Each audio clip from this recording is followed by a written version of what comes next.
E aí, pessoal, tudo bom? Professor Eliá, de Física, mais uma aula dinâmica, talvez uma das aulas mais bonitas da dinâmica. E essa aula fala então sobre força de atrito, a tal da FAT. Antes de mais nada, pessoal, né?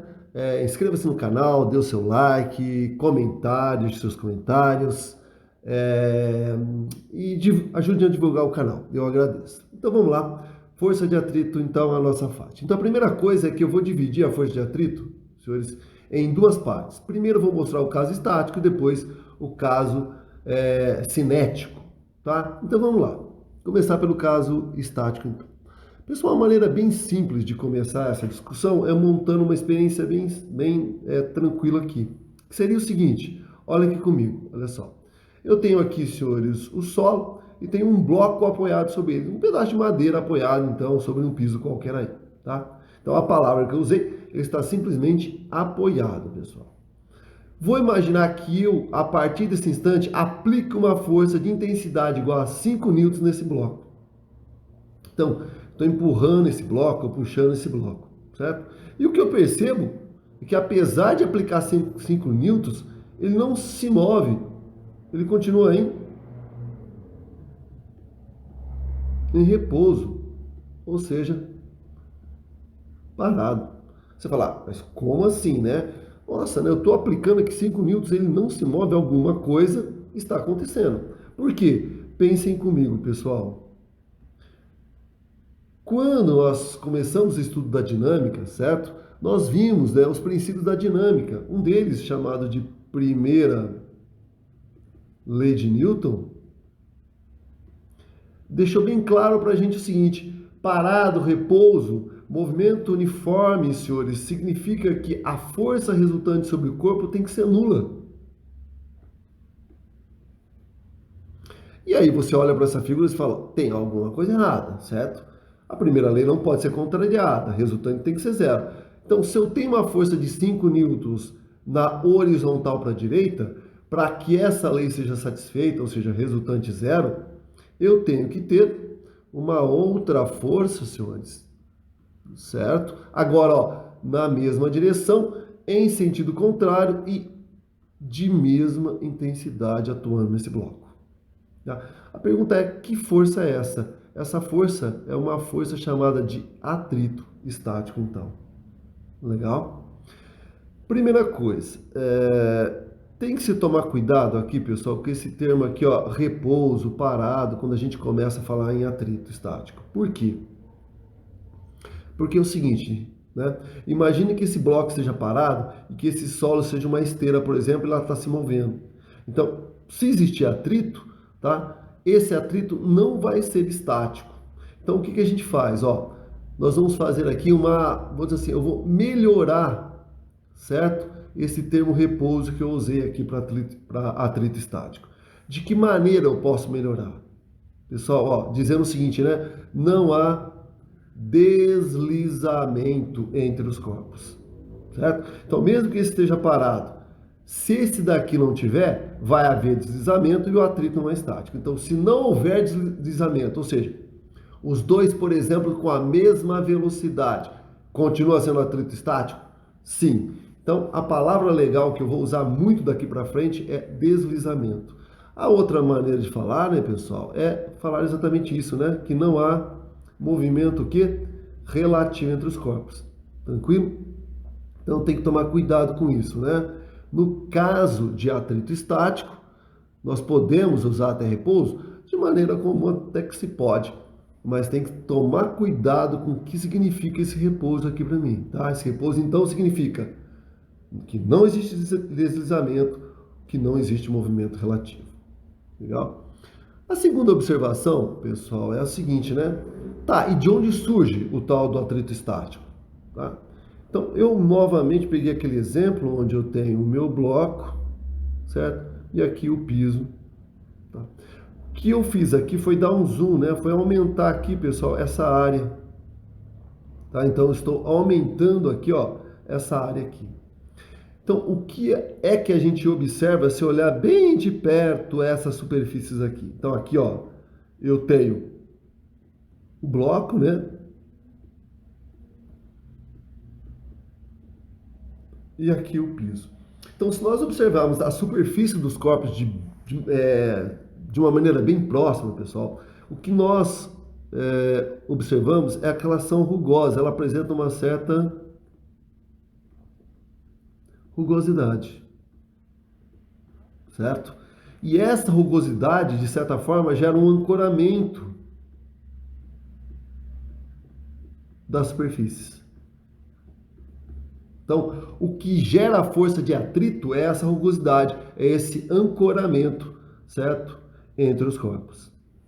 Tá? Então, o que existe é o seguinte, né? Se eu aplicar uma força F aqui, senhores, independente da intensidade, se houvesse ancoramento, o piso vai atuar no bloco aplicando uma força de atrito, que aqui, ó, se não houver deslizamento, será estático, então. Então, cuidado com isso. Ó. A força de atrito estático, tá? É uma das forças que o solo, nesse caso, que o piso aplica ao corpo, tá? Aliás, isso é uma das questões que cai em vestibular, tá? Então, uma das questões que cai em vestibular está aqui, ó, observação 3. Quais são as forças que o solo, que o piso aplica sobre o corpo? Pessoal, olha só, vou imaginar que exista peso, já que isso tem massa, e que tem uma força aplicada, e que exista atrito.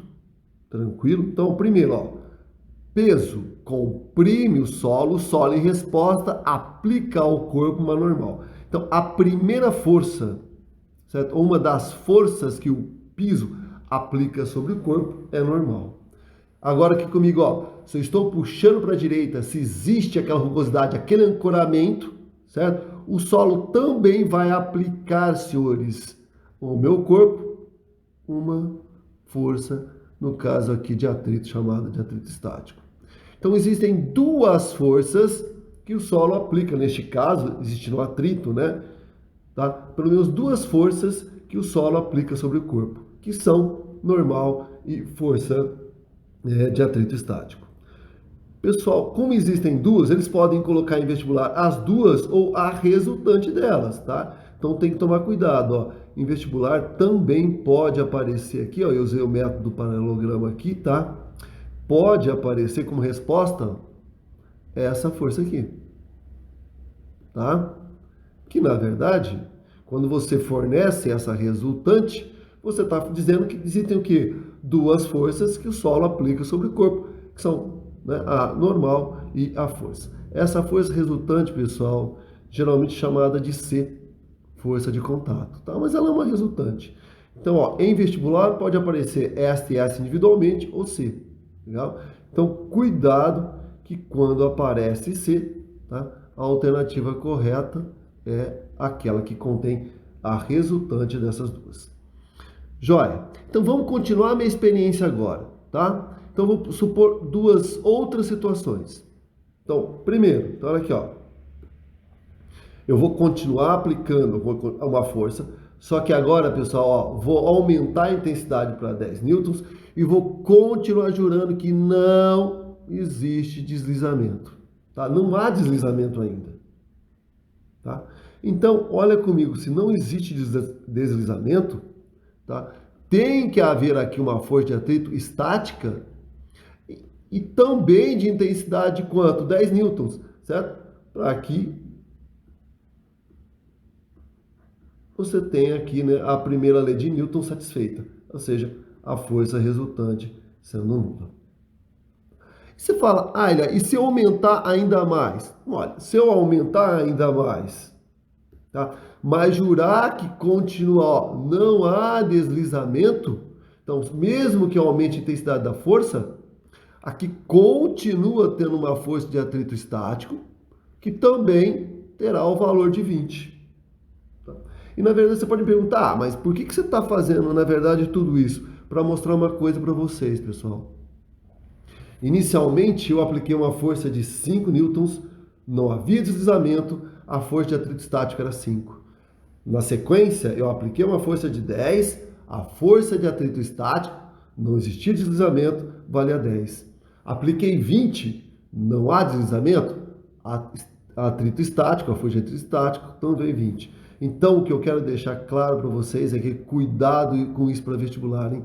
A força de atrito estático ela não é constante, ou seja, ela será variável. Isso vira e mexe e cai em vestibular.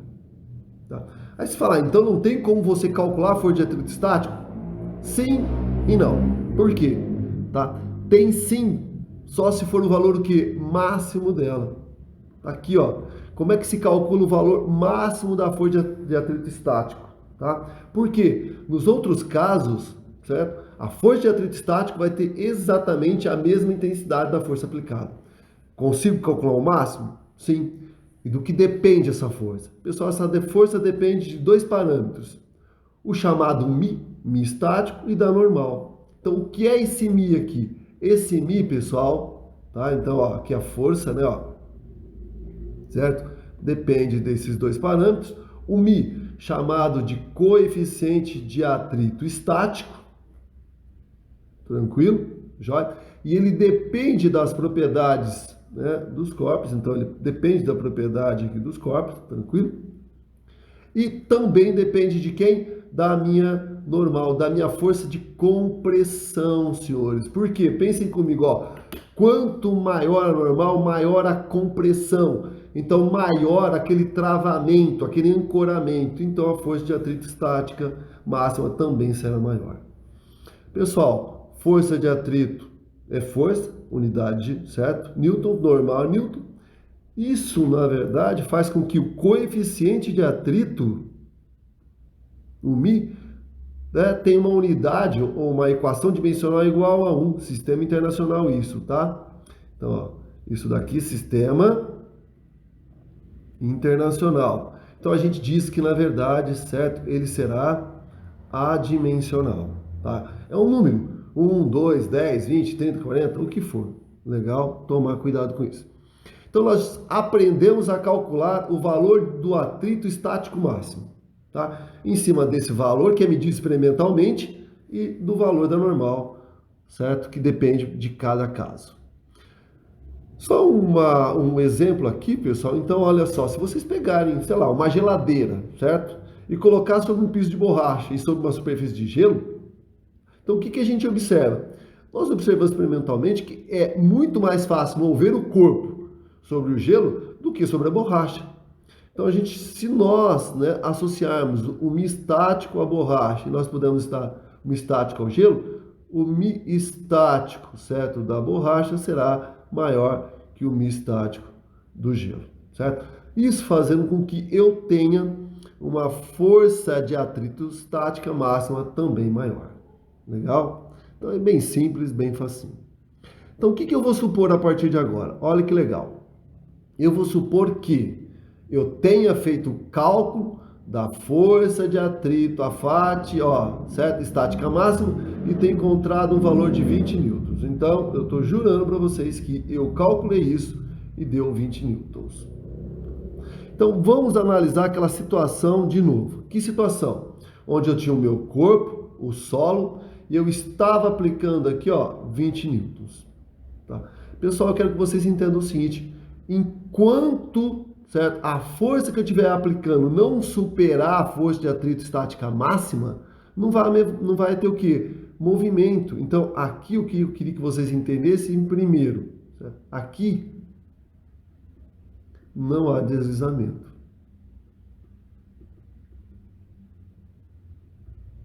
Certo? Se não há deslizamento, a força, então, ó, de atrito continua sendo o quê? Estática. Mas a gente diz que nessa situação o corpo está na iminência do movimento.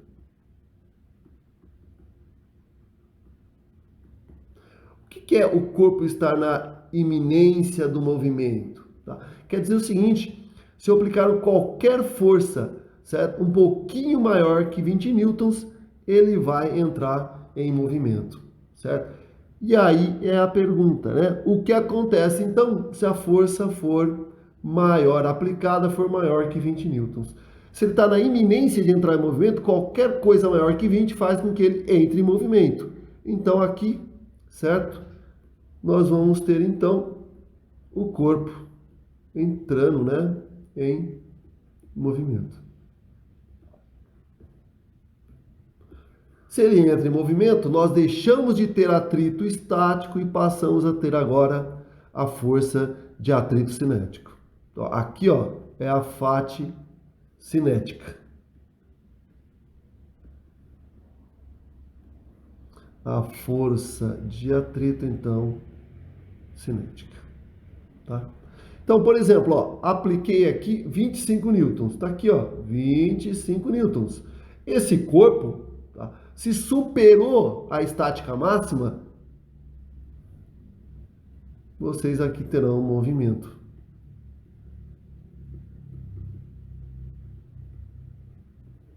Aí vem a pergunta: quanto vale essa força de atrito cinética agora? Pessoal, na verdade, essa força de atrito cinética agora, certo?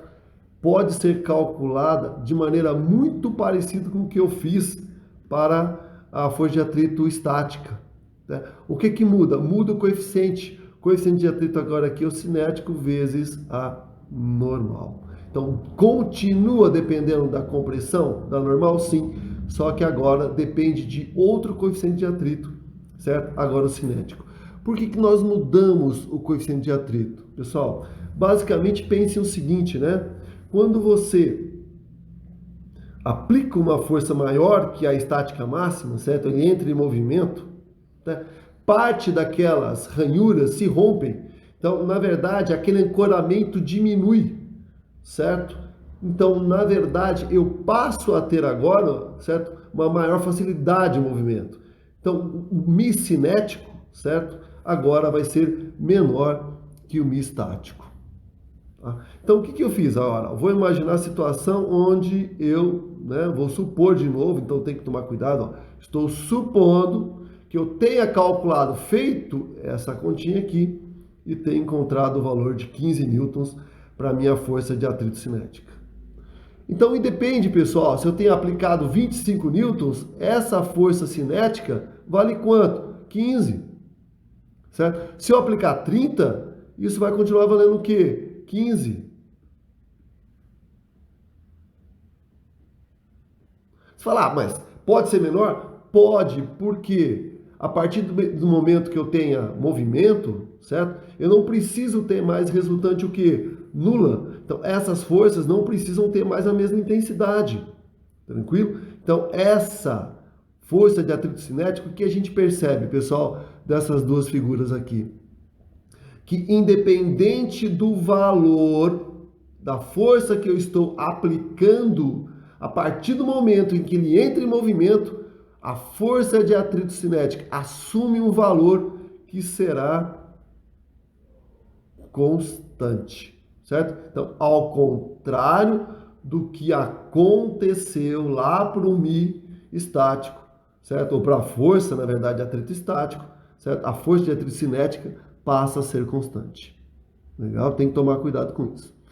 Eu pergunto o seguinte, pessoal, tem como eu colocar isso, né, representar essas forças de atrito em termos de um gráfico? Sim, tem. Aliás, né, este gráfico aqui, pessoal, adora cair em vestibular, caiu recentemente numa prova do Enem. Então, que gráfico é? Que curva é essa? Pessoal, eu vou fazer aqui, isso aqui, ó. Eu vou plotar a força, a intensidade, né, do atrito em função da intensidade da força. Só que toma cuidado, da força o quê? Aplicada. Então, vamos pensar comigo, ó.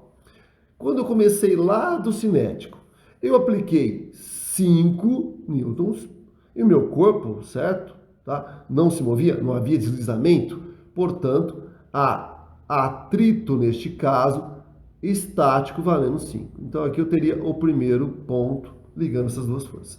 Eu aumentei para 10, pessoal, certo? Eu disse, ó, não há deslizamento. Então a força de atrito estático continua valendo 10. Se eu tivesse feito 15, certo? Aí eu fui para este valor, senhores. Este valor eu disse, ó, toma cuidado. Isso aqui é a minha força de atrito estático, que é o valor máximo para ela. Então, a primeira coisa legal é, se vocês ligarem todos esses pontos, certo? Isso é uma reta, tá? Então, a força de atrito estático, mostrando que ela é, primeiro, variável. Segundo, diretamente proporcional à força aplicada. Joia? Tranquilo? Bom, atingir o valor máximo, tá? Aqui ó, aberto, qualquer coisinha maior que eu aplique, ou seja, 21, 22, 25, 30, a força de atrito agora, pessoal, ó, certo? Passa a ser o quê? Constante, sempre tendo o mesmo valor. Então, esse valor aqui, ó, é o valor para força de atrito cinético, o 15. Tá? Então, o que a gente pode imaginar aqui? Então, ó, nesse primeiro intervalo, o que nós temos? Com certeza, nesse primeiro intervalo, nós temos a força de atrito sendo estática, certo? Segundo, ela é com certeza variável. Terceiro, certo? E ela tem um valor máximo, tá? E ela é diretamente proporcional à força aplicada. Então, tomar cuidado com essas coisas aqui, tá? Então, ó, a força de atrito aqui, certo? É estática, ela é variável e ela terá um valor, certo? Um valor máximo. E é esse valor que eu consigo calcular, hein? Tá? Tranquilo? Se perguntar qual é o valor, certo, da força de atrito estático para uma força de 10, se não atingir o valor máximo, também é 10. 5, também é 5. No segundo trecho, que é este, o que nós passamos a ter agora? Uma força de atrito cinética, pessoal. Ela não é mais estática. Ela será agora o quê? Constante, certo? E depende, então, do Mi cinético, tá? Lembrando que esse Mi cinético será menor que o Mi estático. Legal? Então, aqui, ó, constante para qualquer força. Então, se pedir em vestibular, certo? Eu estou no regime cinético do atrito, a força aplicada é de 35, a quanto vale a força de atrito cinético? Tem que se calcular, tem que dar o Mi cinético, o valor da normal, certo? E encontrar o valor. Joia? Tranquilo? Então, essa curva é muito legal aí, pessoal, precisa tá de olho nela. Tá? Pessoal, para terminar essa aula, tá? Como eu disse, uma aula muito legal, muito bonita, eu quero só comentar uma coisinha aqui, fazer uma discussão com vocês, fazendo uma observação. Qual é a observação aqui, pessoal? Intuitivamente, no dia a dia da gente, certo? Nós temos uma tendência a achar que a força de atrito depende da área de contato. Tá? Você fala, como assim? Pensa num exemplo simples, num pneu, certo? Por exemplo, um pneu de carro de Fórmula 1 que eles estão, né, principalmente os traseiros são extremamente largos. Você fala, nossa, né, tem uma área de contato extremamente grande, então o atrito deve ser grande, né? Pessoal, então aí tem um erro, né? O que nós, vamos dizer assim, o que nós percebemos no dia a dia não é o que acontece na prática. Então tem que tomar cuidado com isso. Então olha comigo aqui. O que eu fiz aqui nessa observação bem simples? Eu peguei um corpo, certo? De massa M, apoiei sobre o solo, primeiro deitado. E aí o que fiz é o seguinte, pessoal, eu simplesmente virei esse corpo, tá? Eu simplesmente coloquei ele agora em pé. Gente, se ele tem massa, ele tem peso, certo? E tem normal. Só que essas quantias são as mesmas, tanto para cá como para cá. Então, o que na verdade a gente tem que se atentar agora? Pessoal, quando a gente fala em área de contato, tem que tomar cuidado. Por quê? A gente pode diferenciar em contato, certo? De duas maneiras. Então, ó, o que eu estou vendo aqui, pessoal, tá? Então, ó, estou vendo aqui um contato. Essa área que vocês estão vendo é chamada de aparente. Então, esse corpo nessa situação tem uma área aparente, certo? Só que olha comigo, lembra que eu falei que se a gente olhar de perto, certo? A superfície desses dois corpos, ou do corpo e do solo, tá? Existe uma rugosidade. Então, na verdade, pessoal, ó, os contatos aqui, ó, são menores. Então, a gente imagina que exista uma área de contato chamada de efetiva, que é o que realmente, né, está em contato. As superfícies realmente estão em contato. Eu chamei isso aqui, ó, de área de contato efetiva. Pessoal, tanto aqui eu tenho uma área efetiva, como aqui eu tenho uma área efetiva. Então aqui eu também tenho uma área aparente e aqui também tenho uma área efetiva. Você fala, mas como é que não depende então? Eu concordo com vocês no seguinte raciocínio. Quando vocês mudam dessa situação para essa, a área tá aqui, né, pessoal? Ó, aparente muda, ou seja, diminui, então a efetiva também tem que diminuir. Você fala, mas então você está me provando exatamente o contrário do que você quer, né? O que você está imaginando? Não. Olha comigo agora. Lembre-se que da hidrostática, pessoal, pressão é força sobre área. Então, o que eu tenho? Se eu diminuo a área, eu aumento a pressão. Então, o que acontece quando a gente aumenta a pressão, senhores? Você aumenta a compressão. Então, você aumenta, certo? O ancoramento. Aumentando o ancoramento, vocês aumentam a área efetiva. Então, de certa forma, ela praticamente permanece o que? Constante, certo? Portanto, não influenciando na minha força de atrito. Então, cuidado com isso, certo? A área de contato, que a gente chama de uma forma geral, ela não influencia na minha força de atrito. Legal, pessoal? Então, essa aula é só. Tá ótimo, ficou muito bom. Eu agradeço muito, certo? Abraço.